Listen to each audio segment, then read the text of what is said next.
찬양하면서도 몇 번 말씀을 드렸지만 오늘은 성령 강림 주일로 예배가 드려지고 있습니다. 그래서 성령 강림 주일인 만큼 성령님에 대한 그 말씀을 본문을 제가 준비해 보려고 나름 애를 썼어요. 그런데 그렇게 되지 않았습니다. 오늘 주신 말씀은 성령에 관한 것 대신에 우리들이 참 많이 애쓰고 또 힘쓰고 벗고자 하여도 벗을 수 없고 끊고자 하여도 끊을 수 없는, 도저히 떨쳐낼 수 없는 그 죄의 굴레, 괴로움, 곤고함, 그러한 것들에 대한 말씀을 대신 하나님이 저에게 허락해 주셨습니다. 혹시 이러한 내가 벗고자 하여도 벗어지지 않는 그런 내 모습 때문에 정말 해결하려고 애써봐도 힘써봐도 해결되지 않는 그 내 모습 때문에 괴로워하시거나 또 고민하고 계셨던 성도님들에게는 아마 오늘 말씀이 조금은 유익하고 또 위로를 주는 말씀이 되지 않을까 하는 그런 바람을 가져보면서 말씀을 전하도록 하겠습니다. 자, 18절부터 보시면 생각하건대 현재의 고난은 장차 우리에게 나타날 영광과 비교할 수 없도다. 지금 사도 바울이 현재의 고난이란 것에 대해서 언급을 하고 있어요. 사도 바울이 고난이다 할 만한 일이 뭐가 있을까요? 이 당시 이 로마서를 받던 초대교회 성도들이 현재의 고난으로 느낄 만한 일이 뭐였을까요? 여러분 한번 생각해 보세요. 초대교회의 고난, 사도 바울의 고난이다 하면 어떤 게 고난이었을까? 아마 우리는 고난하면 예수 그리스도라는 그 이름을 믿는 것 때문에 내가 여러 가지 환난을 받고 핍박을 받고 능욕을 받고 박해를 당하는 것, 예수라는 그 이름을 포기하지 않음으로 인해서 생활에 다양한 불편을 겪음으로부터 시작하여서 목숨을 잃는 그러한 순교에 이르기까지 우리들은 아마 고난하면 이러한 육체의 고난을 떠올리실 것입니다. 외적인 고난을 떠올리실 것입니다. 그리고 사실은 그것이 맞아요. 당시 초대교회는, 이 서신이 쓰여지던 초대교회 당시에는 여러 가지 박해와 핍박의 바람이 불어닥치고 있었던 그러한 시기였다는 것입니다. 그러나 오늘 본문에서만큼은 고난이라는 것이 성도의 외적 고난, 그러니까 박해나 핍박이나 환난을 말씀하고 있는 것이 아니에요. 그러면 무엇이 이 초대교회의 고난이었고 무엇이 본문 중에 바울의 고난이 되었는가? 자, 20절을 보시면 20절 함께 있습니다. 시작. 피조물이 허무하게 굴복하는 것은 자기 뜻이 아니요 오직 굴복하게 하신 이로 말미암음이라. 아멘. 자, 오늘 피조물이 허무한데 굴복하는 것, 오늘 우리는 허무한데 굴복한다 하는 이 말씀에 주목하시기를 바랍니다. 어디에 주목하셔야 된다고요? 허무한데 굴복한다는 거예요. 즉 허무가 뭡니까? 본문에서 말씀하고 있는 허무라는 것은 죄, 사망, 육신이 바로 허무라는 거예요. 뭐라고요? 죄와 사망과 육신이다. 그러니까 죄에 굴복하는 것, 사망에 굴복하는 것, 더 나아가서 육신에 굴복하는 그것이 바로 뭐다? 허무한데 굴복하는 것이다. 자, 특별히 우리가 한번 육신에 주목해 볼까요? 여기서 말하는 육신이 뭘까요? 육신은 6절로 7절을 보십니다. 로마서 8장 6절로 7절. 6절로 7절 함께 있습니다. 시작. 육신의 생각은 사망이요 영의 생각은 생명과 평안이니라. 육신의 생각은 하나님과 원수가 되나니 이는 하나님의 법에 굴복하지 아니할 뿐 아니라 할 수도 없음이라. 아멘. 자, 허무한데 굴복한다. 허무가 뭐라 그랬죠? 죄, 사망, 육신. 그 중에서도 육신이라는 것은 하나님과 원수가 되는 우리 육신을 통틀어서 칭하는 호칭이라는 거예요. 그러니까 우리가 흔히 육신의 생각하면 뭡니까? 죄된 생각, 악한 생각, 음란한 생각, 더러운 생각, 옛자에서 올라오는 모든 정과 욕심. 그런데 그것만이 육신일까요? 아니에요. 나의 오름 속에서 올라오는 나의 감정, 나의 그 어떤 그런 기분, 나의 주장. 그러니까 나라는 사람을 주장하게 하는 모든 것, 나를 드러내게 하는 그 모든 것이 바로 육신의 통틀음이라는 것을 우리가 깨달으실 수 있기를 원합니다. 자, 그런데 이와 같은 육신, 나를 주장하게 하는 것에 굴복하게 하는 것, 그것이 바로 허무한 데 굴복하는 것이고, 오늘 사도 바울이 말하는 현재 고난의 모습이라는 것을 우리가 깨달으실 수 있어야 된다는 거예요. 아니 나는 이제 십자가에 나를 못 박고 싶어. 나는 더 이상 나를 주장하지 아니하고 싶어. 나는 옛사람을 못 박았기 때문에 나는 그리스도 예수의 성품으로만 살고 싶고 그의 말씀으로만 살고 싶어. 바람은 내 안에 있는데 정작 드러나는 건 뭐예요? 여전히 나의 주장이 드러나는 거예요. 여전히 나의 오름이 드러나는 거예요. 감추고 싶은 나의 부정한 것들이 드러난다라는 거예요. 허무한 데 굴복하는 모습이란 바로 드러내고 싶지 아니하는 내 육신의 모습이 드러나는 것이 바로 허무한 데 굴복하는 것이고, 그것이 바로 성도의 고난이 될 수 있다라는 것을 지금 사도 바울이 이야기하고 있다는 것을 여러분들이 깨달으실 수 있기를 원합니다. 그러니까 외부적인 핍박이나 박해나 예수를 믿음으로 인한 생활의 불편이나 곤란이나 순교는 무슨 고난이에요? 외적인 고난이라면 드러내고 싶지 아니한 내 자아와 자기 주장을 드러냄으로 인해서 성도가 좌절하고 아파하고 고통하는 것, 그것은 내적인 고난이라고 할 수 있다는 것입니다.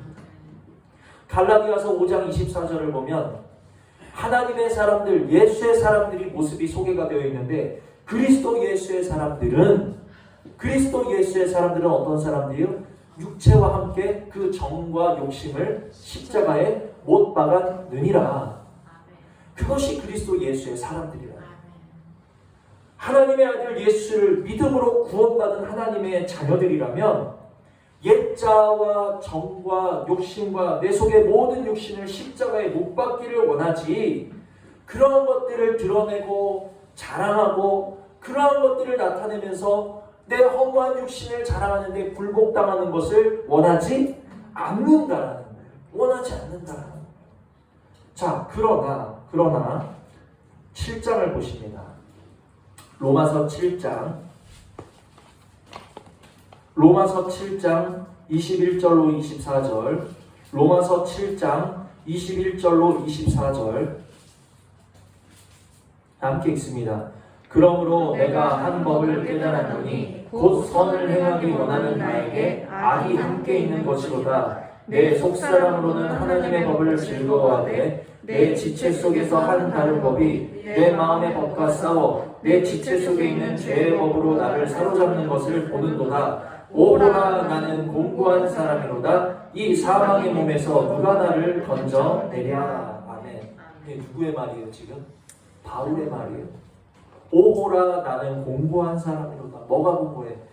내가 지고 있는 어떤 그런 선교지에서 당하는 핍박과 환난과 고통이 지금 오호라, 공고함을 주는 것입니까?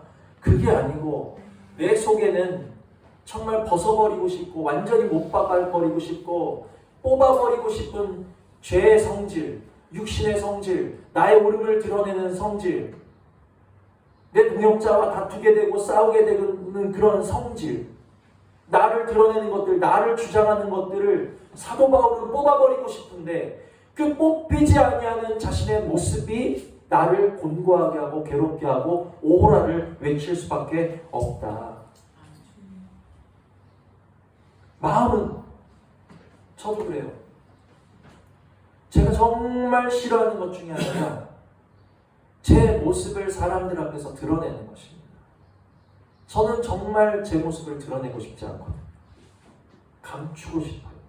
숨기고 싶어요. 가리고 싶어요. 내 속에 어떤 그런 육신의 어떤 그런 아직 남아있는 내 육신의 쓴뿌리를 성도님들이 보지 않으셨으면 좋겠어요. 보이고 싶지 않아요. 그런데 보여지는 것. 나는 보이고 싶지 않으나 보여지는 것이 저에게 있어서는 뭐겠습니까? 허무에 굴복하는 것이고, 그것이 저에게 있어서는 오호라 괴로움이 된다는 것이죠. 아마 저뿐만이 아니라 이 자리에 계신 많은 성도님들, 바울도 그랬고, 내 마음만큼은 내가 소망하기는, 내가 기도하기는 내 옛자와 내 육신과 정과 욕심, 내 오름까지도 십자가에 못 박고 나는 이제 나를 주장하지 아니하고 그리스도의 성품을 나타내면서 열매 맺는 모습만 보여주고 싶은데, 마음은 그러한데, 내 기도 제목은 그러한데, 현실은 어때요? 내 육신의 모습은 어때요? 자꾸만 내 습성이 올라가는 거야. 내 감정이 올라가는 거야. 내 오름에 굴복해가지고 결국에는 나는 입을 다물고자 했던 것이 내 바람인데 결국에는 입을 열고 마는, 허무한 데 굴복하고 마는 이러한 괴로움과 이러한 고난이 현재의 고난으로서 성도에게 남아 있다라는 것을 지금 사도 바울이 말씀이 오늘 저와 여러분에게 이야기하고 있다라는 것을 깨달으신 줄 믿습니다. 자, 그래서 예수 그리스도의 이름으로 겪는 모든 어떤 핍박, 외적인 환난, 어떤 고난, 이런 괴로움 등이 외적 고난이라면 이런 거는 뭐 얼마든지 자랑할 만하죠. 그렇죠? 간증 같은 거 들어봐도 이런 외적 고난에 대한, 이런 외적 고난을 이겨낸 것에 대한 아마 간증이 대부분일 것입니다. 그러나 내가 소망하고 내가 뜻하고 내가 기도하고 내가 바라는 바와는 다르게 번번이 내 육체에 굴복하는, 번번이 허무한 데 굴복하는 거, 육신의 생각에 굴복하고 마는 거, 그럼으로 인해서 좌절하는 거, 그것이 무엇이에요? 내적 고난이다. 현재의 고난이다. 오늘 본문이 말하고 있는 고난이 바로 이러한 내적 고난을 이야기하고 있다는 것을 저와 여러분이 이해하신 줄 믿습니다. 아멘. 그런데 이제부터 충격적인 내용이 나와요. 놀라운 사실은 이러한 내적 고난, 성도가 자기의 뜻이 아니에요. 나는 벗어버리고 싶어. 나는 허무한 데 굴복하는 게 아니라 허무한 것을 이겨내고 싶어. 그런데 내적 고난을 당하는 이유, 성도가 허무한 데 굴복하는 것이 무엇으로 말미암느냐는 거예요. 20절 보시면, 자, 함께 읽습니다. 시작. 피조물이 허무한 데 굴복하는 것은 자기 뜻이 아니오 오직 굴복하게 하신 이로 말미암음이라. 아멘. 저는 이 말씀을 과연 제가 오늘 전할 수 있을까? 잘못 전하면 이단되는 거예요. 누구로 말미암습니까? 허무한 데 굴복하는 게 누구로 말미암는 거예요 지금? 오직 굴복하게 하시는 이로 말미암음이니라. 충격적이죠. 피조물이 허무한 데 굴복하는 것이, 내가 오늘 굴복하고 싶지 않은 육신에 굴복하는 것이 피조물의 의지, 저와 여러분의 의지 때문이 아니라 굴복하게 하신 이로 말미암음이라. 이 굴복하게 하신 이가 누구예요? 누구예요? 누구죠? 하나님으로 말미암는다. 오늘 저와 여러분은 말씀을 통해서 이것을 살펴볼 거예요. 우리가 내적 고난을 당하는데, 우리가 허무한 데 굴복하는 현재의 고통을 당하고 있는데, 고난을 당하고 있는데, 우리가 허무한 데 굴복하는 것이 누구로 말미암는다?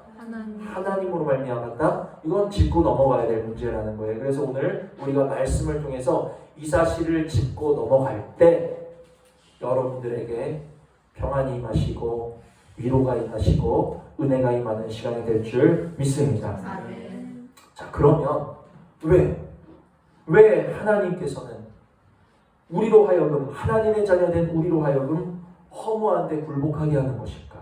왜 하나님께서는 우리로 하여금 허무한 데 굴복하는 현재의 고난을 우리에게 허락하시는 것일까? 궁금해 하셔야 돼요. 자, 5장을 보십니다.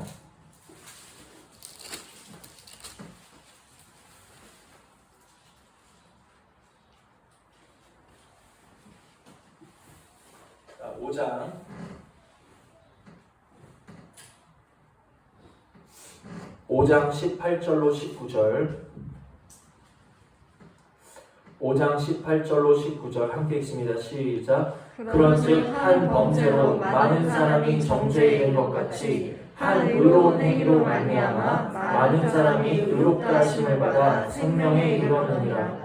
한 사람이 순종하지 아니함으로 많은 사람이 죄인 된 것 같이 한 사람이 순종하심으로 많은 사람이 의인이 되리라. 아멘. 자, 여기서 18절에 그런즉 한 범죄로, 여기서 한 범죄가 뭐지요? 이 5장에 쭉 나와 있는 것은 아담의 불순종을 이야기하고 있는 거예요. 한 범죄라는 것은 우리 모든 우리 인생의 대표가 되어지는 그 아담이 하나님 앞에 불순종해서 그 말씀을 어기고 선악과를 따먹은 그 행동을 말하고 있는 거예요. 그 아담의 불순종, 아담의 범죄로 말미암아서 이제 모든 인류는, 아담의 허리에서부터 나온 모든 인류는 어디에 매이게 되었어요? 죄와 사망의 법에 매이는 존재가 됐다는 것입니다. 자, 그런데 이렇게 한 범죄를 저지른 아담이 있는가 하면 또 여기서 보니까 한 의로운 행위로 말미암아, 이 의로운 행위를 한 분이 누구예요? 예수 그리스도. 의로운 행위의 내용은 무엇이죠? 그가 하나님 아버지의 말씀을 따라 순종하심으로 십자가에서 우리를 위하여 희생하신 그 사건, 그것, 아버지 앞에 온전히 순종을 이루신 그것이 의로운 행위셨다라는 거예요. 자, 그 결과 어떻게 됐습니까?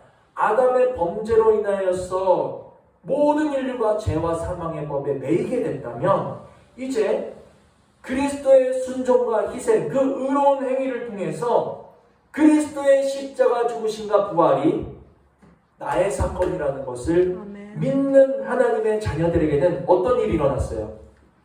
여전히 죄와 사망의 법에 매여 있게 됐습니까?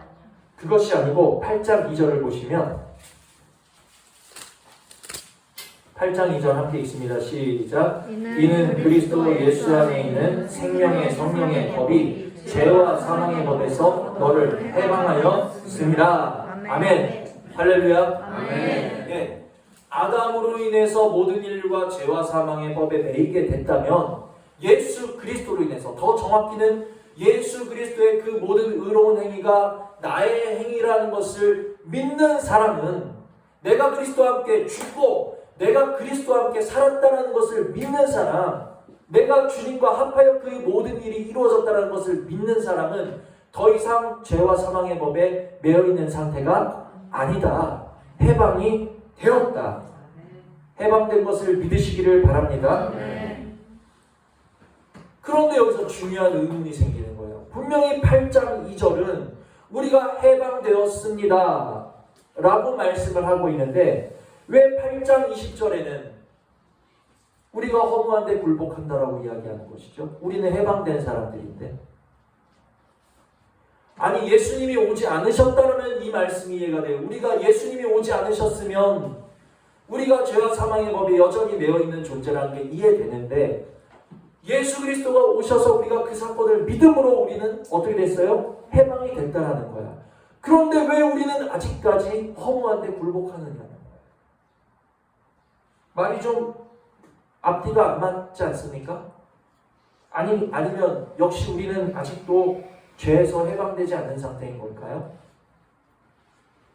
우리들이 이 시간 반드시 믿으셔야 될 것은, 오늘 저와 여러분이 원치 아니하는 바 악에 매이고, 원치 아니하는 바 육신에 매이고, 원치 아니하는 바 우리의 육체의 주장에 내가 또 걸려 넘어지고 굴복한다 할지라도, 그럼에도 불구하고 우리가 믿으셔야 될 것은, 우리가 죄에서 해방된 모습으로 살아가시든 아니면 죄에 얽매이는 모습으로 살아가시든 예수 그리스도를 믿는 하나님의 자녀는 죄와 사망의 법에서 완전히 해방되셨다는 것을 우리가 먼저 믿으셔야 된다는 거예요. 이것을 믿는 은혜가 있기를 원합니다. 우리의 의로 해방된 것이 아니라 예수 그리스도의 공로로 우리는 해방이 됐다는 것을 믿는 거예요. 이 믿음이 첫 번째예요. 이 믿음. 예수 그리스도의 십자가가 나의 십자가요, 예수의 사건이 나의 사건이라는 것을 믿는다면 우리는 그 믿음으로 인해서 죄와 사망의 법에서 완전히, 온전히 해방된 것을 믿으시기를 바랍니다. 아멘. 자, 이것을 믿는 전제로 이제 말씀을 출발해야 되기 때문에 제가 설명을 드린 거예요.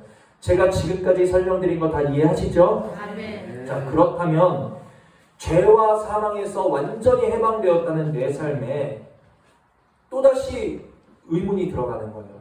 아, 그러면 목사님 무슨 말씀이에요? 해방됐다는 거예요? 해방되지 않았다는 거예요?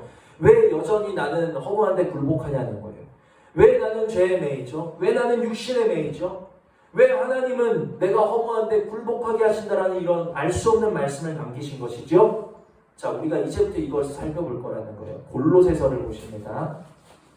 못 찾으시는 분은 그냥 들으셔도 돼요.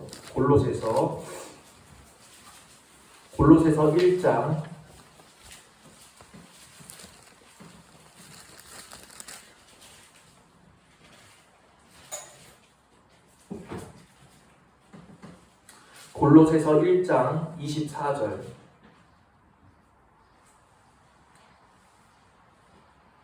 골로새서 1장 24절 함께 읽습니다. 시작. 나는 이제 너희를 위하여 받는 괴로움을 기뻐하고 그리스도의 남은 고난을 그의 몸된 교회를 위하여 내 육체에 채우노라. 아멘. 자, 지금 사도 바울이 교회를 위해서 자신의 몸에 무엇을 채우고 있다고 말하고 있습니까? 고난인데 무슨 고난이에요? 그리스도의 남은 고난. 자, 우리가 오늘 여기에 주목하셔야 돼요. 그리스도의 남은 고난이라는 것은 죄와 사망의 법으로부터 비롯되는 고난이 아니라는 거예요. 죄와 사망에서 해방되었으나 하나님의 자녀에게는 무엇이 남아있다? 그리스도의 남은 고난이 남아있다. 아, 이제 조금씩 실마리가 풀려가는 거예요. 예수 그리스도의 십자가 죽으심과 부활하심을 믿음으로 해방된 우리가 여전히 허무한데 굴복함으로써 고난을 당하게 하시는 그 모습이 무엇이다? 그리스도의 남은 고난의 모습이다. 자, 그러면 이처럼 우리 성도들에게 그리스도의 남은 고난을 허락하시는 이유가 뭘까요? 우리는 죄와 사망의 벗에 해방되는데 왜 해방하신 우리를 다시 허무한 데다 묶으시는 거지? 왜 다시 그리스도의 남은 고난을 우리에게 허락하시는 거지? 자, 빌립보서 그 앞으로 2장만 넘기시면 빌립보서 2장 5절로 11절입니다. 빌립보서 2장 5절로 11절 함께 읽습니다. 시작. 너희 안에 이 마음을 품으라. 곧 그리스도 예수의 마음이니 그는 근본 하나님의 본체시나 하나님과 동등됨을 취할 것으로 여기지 아니하시고 오히려 자기를 비워 종의 형체를 가지사 사람들과 같이 되셨고 사람의 모양으로 나타나사 자기를 낮추시고 죽기까지 복종하셨으니 곧 십자가에 죽으심이라. 이러므로 하나님이 그를 지극히 높여 모든 이름 위에 뛰어난 이름을 주사 하늘에 있는 자들과 땅에 있는 자들과 땅 아래에 있는 자들로 모든 무릎을 예수의 이름에 꿇게 하시고 모든 입으로 예수 그리스도를 주라 시인하여 하나님 아버지께 영광을 돌리게 하셨느니라. 아멘. 자, 예수 그리스도가 하신 일에 대한 것을 지금 말씀하고 있습니다. 우리가 여기서 주의 깊게 보셔야 될 것은 예수 그리스도께서 십자가에서 이루신 것은 우리들의 죄사함, 우리들의 구원뿐만이 아니었어요. 이 본문에서는 예수님이 십자가에서 이루신 것은 우리들의 유익뿐만이 아니었다라는 것을 지금 말씀하고 있는 거예요. 그럼 무엇을 이루셨습니까? 8절로 9절을 보시면 함께 읽습니다. 사람의 모양으로 나타나사 자기를 낮추시고 죽기까지 복종하셨으니 곧 십자가에 죽으심이라. 이러므로 하나님이 그를 지극히 높여 모든 이름 위에 뛰어난 이름을 주사. 아멘. 예수 그리스도가 십자가에 달려 죽으심으로 그러므로 하나님이 그를 어떻게 하셨어요? 예수님이 누구십니까? 예수님은 하나님의 영광의 본체세요. 예수님은 처음부터 하나님이셨어요. 예수님은 처음부터 그리스도셨어요. 예수님은 처음부터 영원 전부터 삼위 하나님으로 존재하시는 분이셨어요. 그런데 십자가를 통해서 어떻게 되셨어요? 이러므로 하나님이 그를 어떻게 하셨어요? 지극히 높이셨다. 놀라운 말입니다. 십자가를 통해서 원래 하나님이셨던 예수 그리스도는 더욱 어떤 존재가 되신 거예요? 더욱 영화로운 존재가 되실 수 있었다는 것을 지금 말씀이 우리에게 증거하는 거예요. 그렇다면 마찬가지 그리스도가 십자가 고난을 통해서 더욱 영화로운 존재가 되신 것처럼 하나님께서 오늘 하나님의 자녀된 이미도 믿음으로 죄와 사망의 법에서 해방된 우리들에게 그리스도의 남은 고난을 허락하시는 이유, 우리들에게 허무한 데 굴복하는 고난을 허락하시는 이유, 그것은 뭘까요? 그리스도의 남은 고난을 우리들에게 채우심을 통해서 우리도 예수 그리스도가 십자가 고난을 통해 더욱 영화로운 존재가 되신 것처럼 우리도 그 고난을 통해서 어떤 존재가 되게 하신다? 더욱 온전하고 영화로운 하나님의 자녀 되게 하시려는 하나님의 놀라운 섭리와 뜻이 담겨 있다는 것을 우리가 깨달으실 수 있는 은혜가 있기를 원합니다. 아멘. 이것이 바로 피조물이 허무한 데 굴복하게 하시려는 하나님의 목적과 이유와 계획이라는 거예요. 아멘. 뭐야? 하나님이 나한테 죄 짓게 하신다는 거야? 하나님이 성도를 넘어지게 하신다는 거야? 그것이 아니라 도리어 이 허무한 데 굴복하게 되어지는 그 여러 가지 낙심과 좌절과 고통과 성도의 그런 현재의 고난을 통하여서 하나님은 성도가 시험에 빠지고 낙심하고 타락하는 존재가 되게 하시려는 것이 아니라 도리어 예수 그리스도께서 십자가 고난을 통해 영화로운 존재가 되게 하신 것처럼 우리에게도 그리스도의 남은 그 고난, 허무한 데 굴복하여지는 그 고난을 통해서 어떻게 하신다? 더욱 온전한 하나님의 자녀 되게 하시려는 하나님의 뜻이 담겨 있다는 것이죠. 아멘. 그래서 말씀을 제가 다시 정리하면서 제가 지금 방금 드린 말씀이 오늘 말씀의 대략적인 가이드라인이에요. 다시 정리하면서 이제 조금 깊은 자리로 들어가겠습니다. 잘 들으셔야 돼요. 그러니까 우리들이 고난, 믿음의 연단, 시련 하면 떠오르는 것은 어떤 외적인 고난, 외적인 고통 이런 것만 많이 생각을 하는데 자, 베드로후서를 보십니다. 중요한 부분이라서 꼭 찾아보셔야 돼요. 베드로후서 2장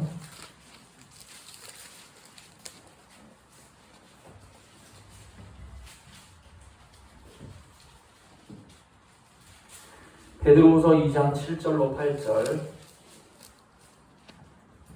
베드로후서 2장 7절로 8절 자 우리 함께 읽습니다. 시작. 무법한 자들의 음란한 행실로 말미암아 고통당하는 의로운 롯을 건지셨으니 이는 이 의인이 그들 중에 거하여 날마다 저 불법한 행실을 보고 들으므로 그 의로운 심령이 상하니라. 아멘.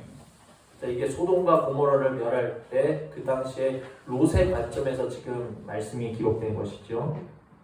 고난이라는 것은 우리들이 흔히 생각하기를 믿음의 시련, 고난, 연단하면 어떤 외적인 환난이나 핍박이나 문제 이런 것들을 생각한다는 거예요. 그런데 성도에게는 어떤 고난이 있다? 내적인 고난이 있다는 거예요. 그러니까 의로운 심령이 상하는 우리가 속상해 하잖아요. 우리는 심령이 상한다는 거예요. 나는 더 이상 죄에 매이고 싶지 않은데 나는 더 이상 죄에 굴복하고 싶지 않은데 나는 더 이상 내 모습에 굴복하고 싶지 아니한데 원치 아니하는 바 내 모습에 굴복하고 죄에 넘어지고 나를 드러내는 것이 어떤 모습이에요? 의로운 심령을 상하게 하는 괴로움과 고통이 있다는 거예요. 이 괴로움과 고통에 대해서 아십니까? 이 괴로움과 고통은 겪어보지 않은 사람은 이건 말로 할 수 없는 거예요. 나는 정말 이제는 그리스도의 형상으로만 살고 싶은데 오호라가 나오는 거예요. 왜 주님 모습으로만 살고 싶은 내 속에서 아직도 버리지 못한 것 같은 내 육신의 모습이 계속해서 올라오는 게 너무 괴로워. 너무 괴로운 거야. 이게 뭐예요? 지금 의로운 심령이 상함이라. 심령의 상하는 그러한 고난이 있다라는 거예요. 아멘. 끊어지지 않는 죄로 인해서 끊어지지 않는 육신으로 인해 의로운 심령이 상하는 내적인 괴로움을 하나님이 성도에게 허락하신다. 아멘. 자, 그러나 이 내적인 괴로움이 무엇이더라고요? 우리가 죄와 사망의 법에서 해방되지 아니하였기 때문이 아니라 우리는 해방되었지만 우리에게 예수 그리스도에 남아있는 고난을 허락하심을 통해서 이 내적인 우리 의로운 심령이 상하는 이 고난을 통해 우리가 더욱더 온전한 하나님의 자녀 되게 하시려는 하나님의 계획이다라는 것을 제가 지금까지 말씀드린 겁니다. 아멘. 자, 그러면 하나님은 기껏 아들이신 예수 그리스도를 통해서 죄와 사망의 법에서 해방하신 하나님의 자녀들을 왜 또다시 허무한데 굴복하시는가? 같은 말 반복인 것 같지만 이제 깊은 자리로 들어가는 거예요. 하나님이 이러한 남은 고난, 허무한데 굴복하게 하시는 의로운 심령이 상하게 하신 이유는 두 가지 이유가 있어요. 두 가지 이유. 자, 첫 번째는 베드로후서 2장 9절로 10절을 보십니다. 9절로 10절 함께 읽습니다. 시작. 주께서 경건한 자는 시험에서 던지실 줄 아시고 불의한 자는 형벌 아래에 두어 심판날까지 지키시며 특별히 육체를 따라 더러운 정욕 가운데서 행하며 주관하는 일을 멸시하는 자들에게는 형벌할 줄 아시느니라. 이들은 당돌하고 자등하며 떨지 않고 영광 있는 자들을 비방하거니와. 아멘. 하나님께서 불의한 자들을 위해서 지금 무엇을 준비하셨어요? 형벌을 준비하신 거예요. 그리고 그 불의한 자들을 어떻게 하십니까? 9절을 보시니까 불의한 자는 형벌 아래에 두어 어떻게 해요? 심판날까지 지키시며. 이게 무슨 뜻이죠? 하나님께서 불의한 자들을 지키신다? 이게 무슨 뜻이지? 자, 마태복음을 보십니다. 마태복음 13장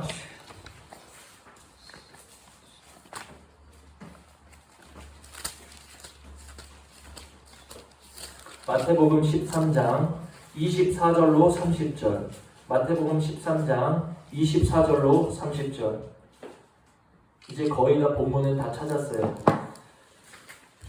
자, 한 절씩 교독합니다. 예수께서 그들 앞에 또 비유를 들어 이르시되 천국은 좋은 씨를 제밭에 뿌린 사람과 같으니 사람들이 잘 때 그 원수가 와서 곡식 가운데 가라지를 덧뿌리고 갔더니 싹이 나고 결실할 때 가라지도 보이거늘 집주인의 종들이 와서 말하되 주여 밭에 좋은 씨를 뿌리지 아니하였나이까 그런데 가라지가 어디서 생겼나이까. 주인이 이르되 원수가 이렇게 하였구나. 종들이 말하되 그러면 우리가 가서 이것을 뽑기를 원하시나이까. 주인이 이르되 가만두라. 가라지를 뽑다가 곡식까지 뽑을까 염려하노라. 같이 둘 다 추수 때까지 함께 자라게 두라. 추수 때에 내가 추수꾼에게 말하기를 가라지는 먼저 얻어 불사르게 단으로 묻고 곡식은 모아 내 곡간에 넣으라 하리라. 아멘. 아멘. 우리가 잘 아시는 알곡과 가라지의 비유지요.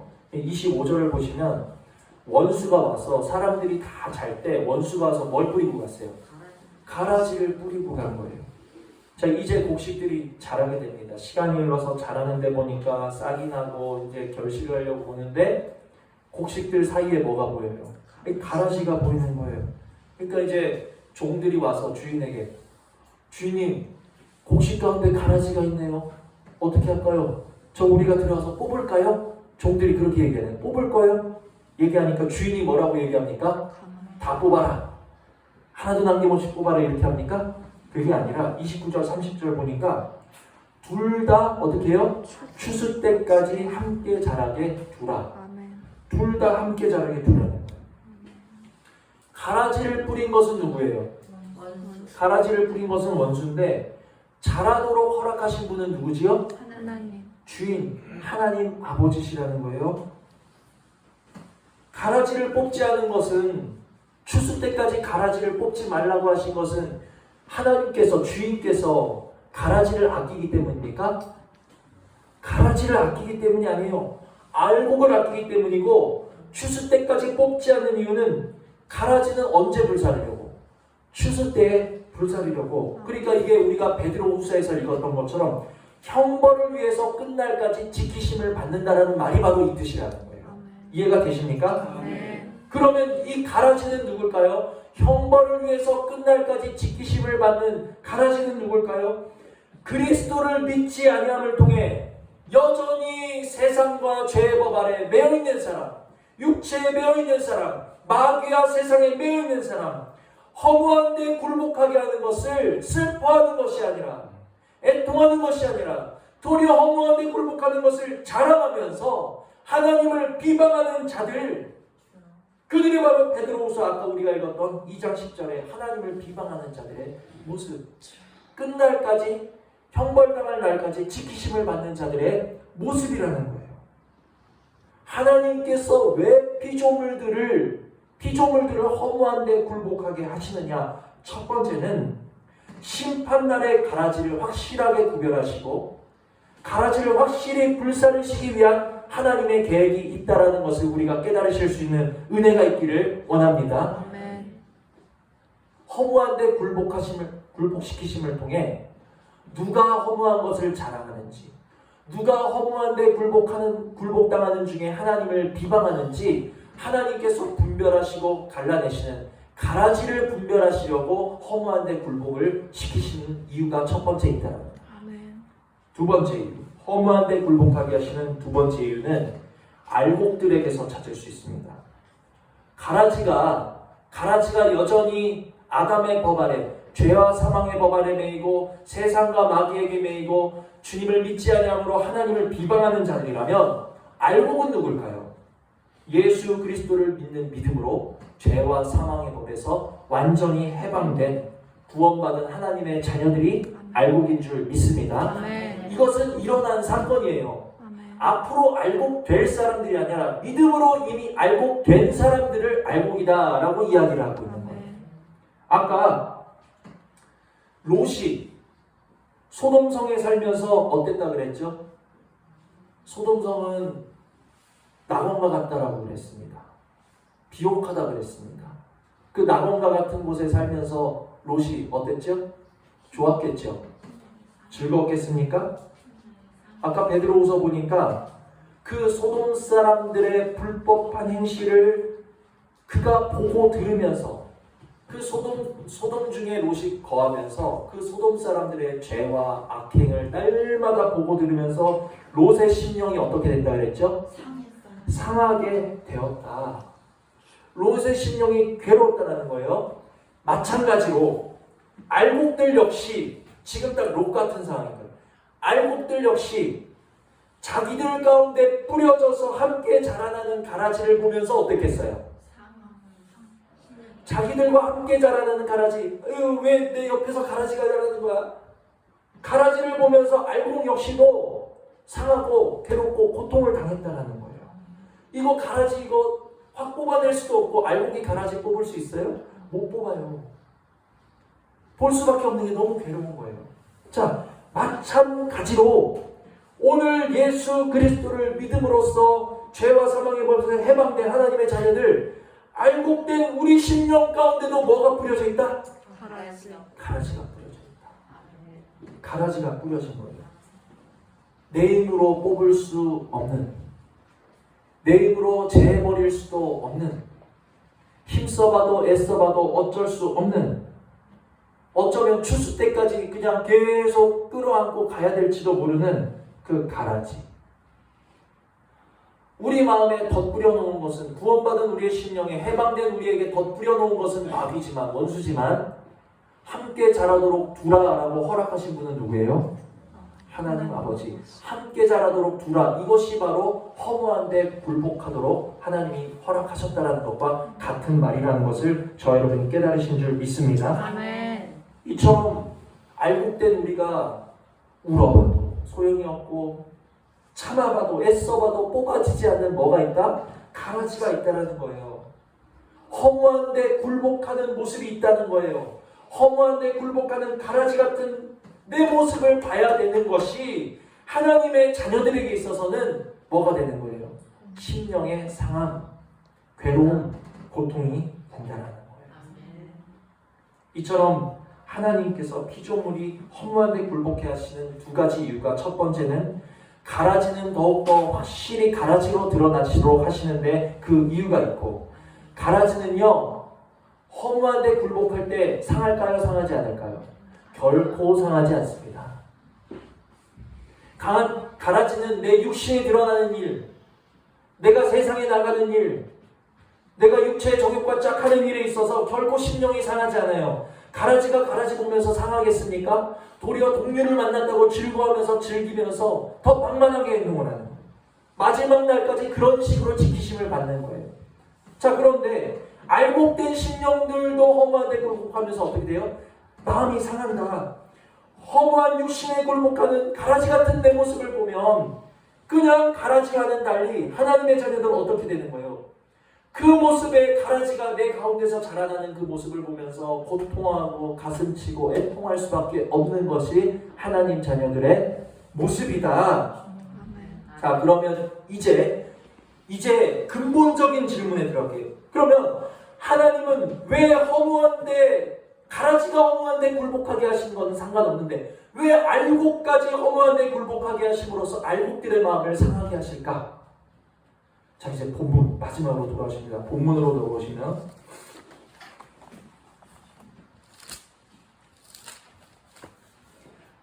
왜 알곡들까지 마음을 상하게 하시는 것일까? 로마서 8장 20절 21절 함께 읽습니다. 피조물이 허무한데 굴복하는 것은 자기 뜻이 아니요 오직 굴복하게 하시는 이로 말미암으니라. 그 바라는 것은 피조물도 썩어짐의 종노릇한 데서 해방되어 하나님의 자녀들의 영광의 자유에 이르는 것이니라. 아멘. 피조물이 허무한데 굴복하는 모습이 내 속에서 뭐가 자라는 모습? 가라지가 자라는 모습과 같다. 자, 그런데 그 가라지를 보면서 참 괴로워. 뽑고자 해도 뽑히지 않는데 저기 가라지 같은 것들이 있는 것도 괴로운데 그 모습이 드러나고 굴복하는 건 더 괴롭다라는 거예요. 그런데 그렇게 괴로움을 통해서 성도는 어떻게 되는가? 21절 어떻게 되는 거예요? 바라는 것은 허무한데 굴복하는 알곡들이 그 심령이 상하면 상할수록 어떻게 된다고요? 간절해지고 찾게 되어지고 바라는 것이 있는데 그것이 무엇이냐?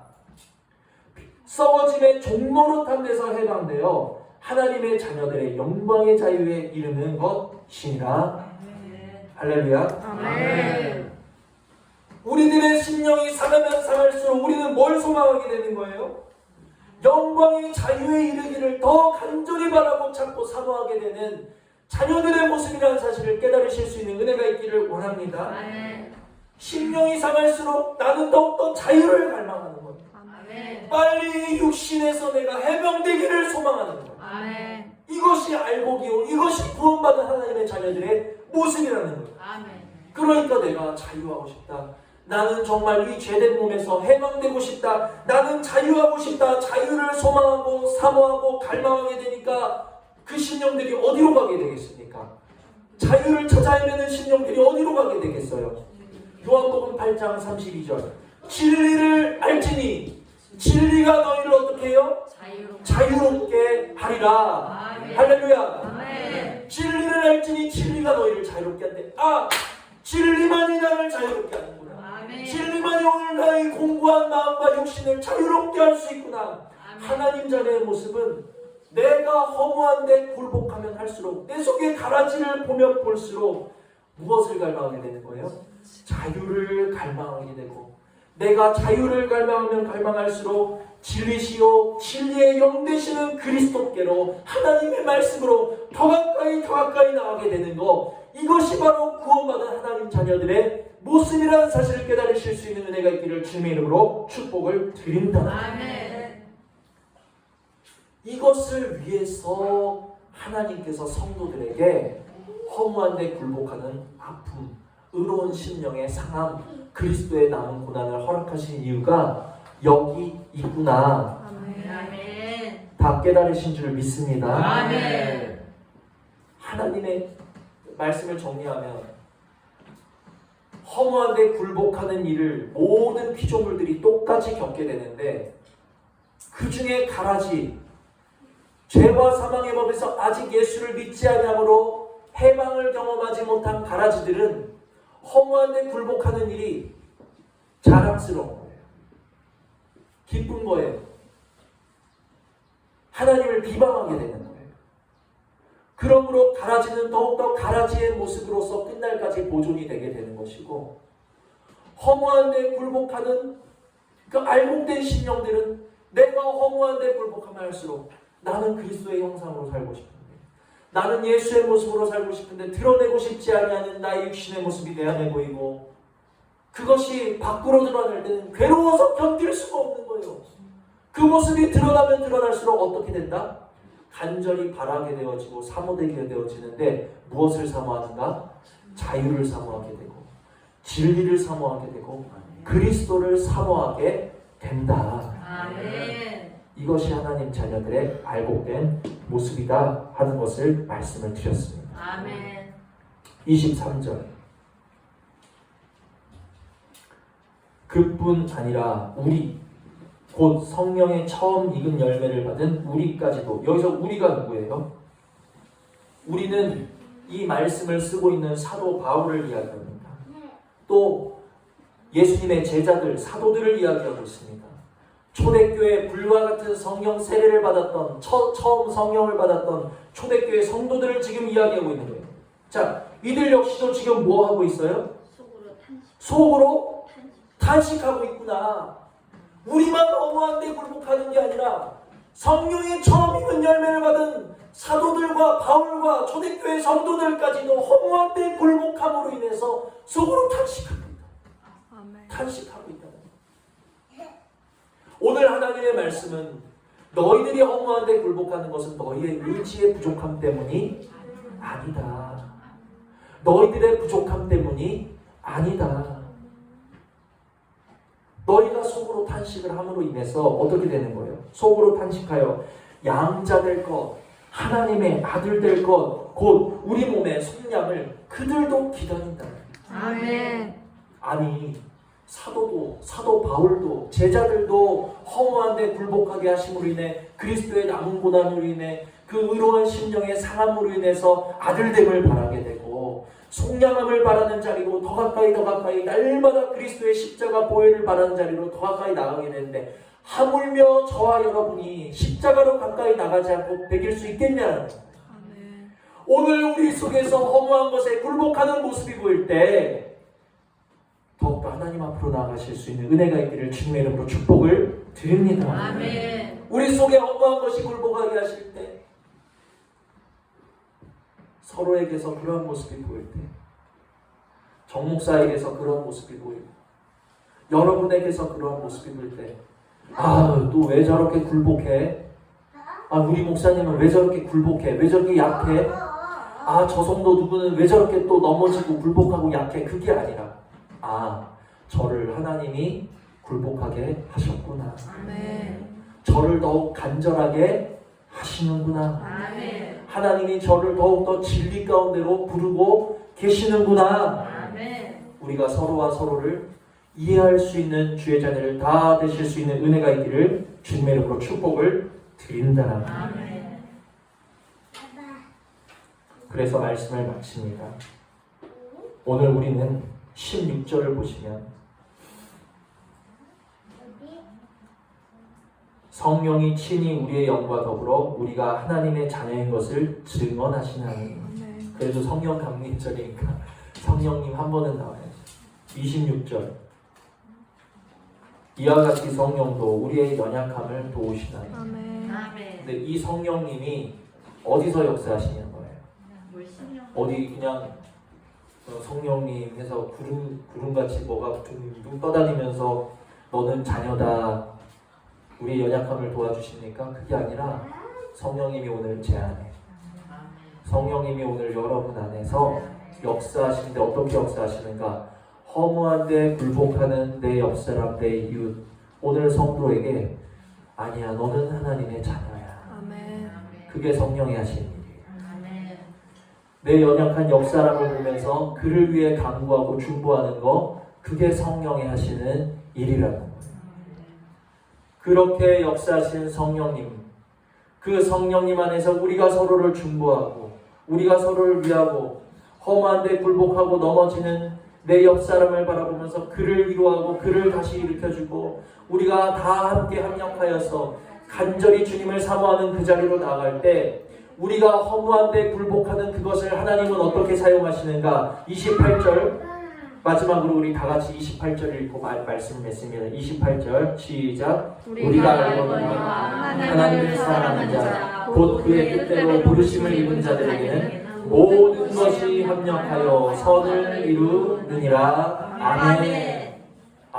여기서 모든 것이라는 게 저는 다른 건 줄 알았어요. 그런데 모든 것이라는 것은 오늘 말씀 들어보니까 우리가 허무한데 굴복하는 모습까지도 하나님은 합력하셔서 선을 이루신다. 아멘. 그 선은 뭡니까?